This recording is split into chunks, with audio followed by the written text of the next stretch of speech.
औज़ुबिल्लाहिमिनश्शैतानिर्रजीम बिस्मिल्लाहिर्रहमानिर्रहीम। आज physics 10th के इस लेक्चर में हम प्रॉपर्टीज़ ऑफ वेव पढ़ेंगे।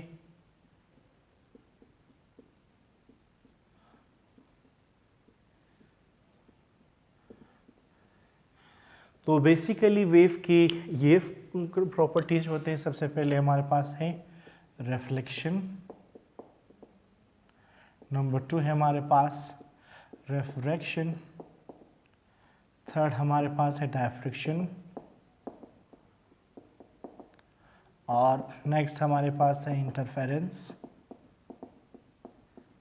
और फाइनली हमारे पास है पोलराइजेशन।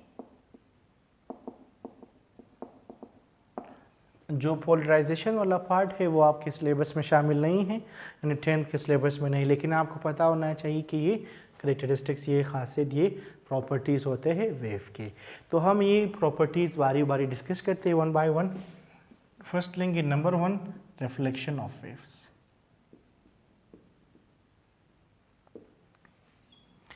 क्या है रिफ्लेक्शन? अगर हमारे पास ये कोई हमवार सतह हो, ठीक है, इसको हम लोग क्या कहेंगे, एक प्लेन सरफेस हो। लेट सपोज हमारे पास ये एक प्लेन सरफेस है। अगर कोई भी रे, कोई भी वेव, ठीक है, एक मीडियम से आए,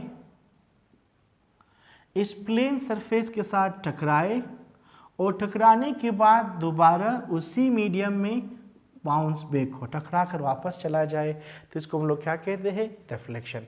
यानी रिफ्लेक्शन में क्या होती है कि किसी प्लेन सरफेस से जब कोई वेव या खासकर लाइट जब किसी प्लेन सरफेस टकरा कर दोबारा वो रिफ्लेक्ट होती है, ठीक है, या बाउंस बैक होती है, टकरा कर वापस चली जाती है, इस फिनोमेना को हम लोग कहते हैं कि रिफ्लेक्शन। हम लोग कहते हैं कि the phenomena in which the ray of light strikes with a plane surface and bounce back in the same medium from which it is originated। उसी मीडियम में जाएगा जहाँ से यह आ रहा था, ठीक है। तो ये इसकी रिफ्लेक्शन को कहते हैं। रिफ्लेक्शन के लिए ज़रूरी क्या है कि जो सरफेस है वो प्लेन होना चाहिए। इसी तरह ये ख़ास नाम देते हैं, जो रे आ रही है इसको हम लोग कहते हैं इंसिडेंट रे, जो रे जा रही है टकरा कर वापस जाएगा उसको हम लोग कहेंगे कि रिफ्लेक्टेड रे, यानी इसने रिफ्लेक्शन कर दी, ठीक है। जिस पॉइंट से ये टकराता है उस पॉइंट को हम लोग कहते हैं point of incidence,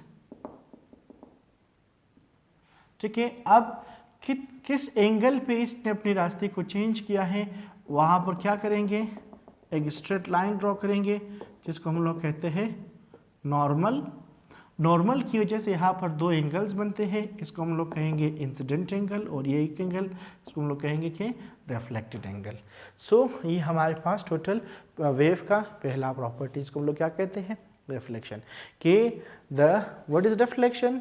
when a ray of light or any wave strikes with a plane surface and bounce back in the same medium from which it was originated। जब कोई रे किसी प्लेन सरफेस के साथ टकरा कर वापस चला जाए उसी मीडियम में जहाँ से वो आया था, इस फेनोमेना को, इसी के इस मजहर को, इस करिश्मे को हम लोग कहते हैं रिफ्लेक्शन।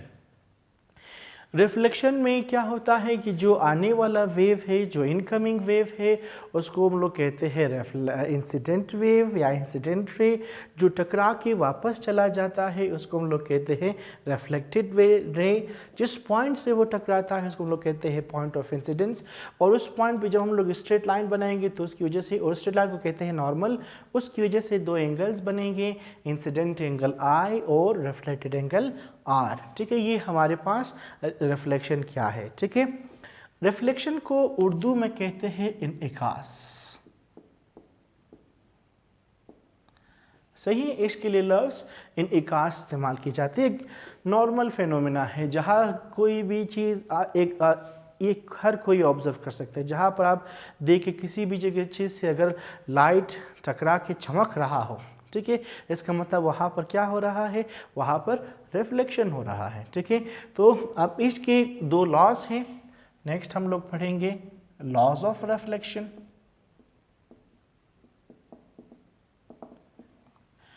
तो इसके दो लॉज हैं।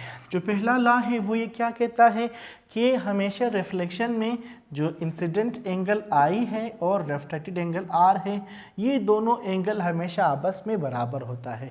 यानी जिस जाविये से रे आएगा उसी जाविये उसी एंगल से वो वापस चला जाएगा, ठीक है, इसी एंगल से। ये पहला कि इंसिडेंट एंगल और रिफ्लेक्टेड एंगल दोनों आपस में हमेशा बराबर होते हैं। जो दूसरा लॉ है वो ये है कि आप देख सकते हैं क्या है, ये इंसिडेंट रे है, ये रिफ्लेक्टेड रे है, ये पॉइंट ऑफ इंसिडेंस और ये नॉर्मल। तो सेकेंड लॉ कहता है कि ये चारों क्या होती है, ये इनको सेम प्लेन पर होना चाहिए, ये सेम प्लेन पर होता है, ठीक है। अगर ये सेम प्लेन पर नहीं होगा तो यहाँ पर रिफ्लेक्शन नहीं होगा, ठीक है। तो रिफ्लेक्शन के लिए क्या ज़रूरी है कि incident ray, reflected ray, normal और पॉइंट ऑफ इंसिडेंस ये तमाम के तमाम एक ही प्लेन पर वाक़ई होना चाहिए, ठीक है। तो ये हमारे पास वेव का पहला प्रॉपर्टी। नेक्स्ट प्रॉपर्टी फिर इंशाल्लाह नेक्स्ट लेक्चर में देखेंगे, वन बाय वन इसको डिस्कस करेंगे। तो हम क्या पढ़ रहे हैं, एक शॉर्टली देखते हैं इसको आखिर में, कि जो ऑब्जेक्टिव ऑफ क्लास है वो क्या है कि आपको ये पता होना चाहिए at the end of class कि वेव की कितनी प्रॉपर्टीज़ होते हैं। वेव के बेसिकली ये 5 करेक्टरिस्टिक्स होते हैं, प्रॉपर्टीज़, जिसमें से 4 हम लोग इस क्लास में डिस्कस करेंगे। सो क्या है, रिफ्लेक्शन है, रिफ्रैक्शन है, डायफ्रैक्शन है और इंटरफेरेंस है। तो हमने आज इंटरफेरेंस डिस्कस किया। इंटरफेरेंस एक ऐसा करिश्मा, एक ऐसा मजहर, एक ऐसा फिनोमेना कि जिसमें कोई वेव आकर किसी प्लेन सरफेस से टकरा कर वापस चला जाए, ठीक है, इसको हम लोग कहते हैं रिफ्लेक्शन। रिफ्लेक्शन की फिर हमने लॉस पढ़ी, 2 लॉ हमने कहा कि रिफ्लेक्शन के हैं। पहला लॉ ये कहता है कि रिफ्लेक्शन ने जो इंसिडेंट एंगल है और रिफ्लेक्टेड एंगल है ये दोनों हमेशा आपस में बराबर होता है, इनको बराबर होना चाहिए। दूसरा ये है कि जो इंसिडेंट रे है, पॉइंट ऑफ इंसिडेंस है, रिफ्लेक्टेड रे और नॉर्मल है, इन तमाम को एक ही प्लेन पर, एक ही सतह पर वाक़ई होना चाहिए, लाई करना चाहिए।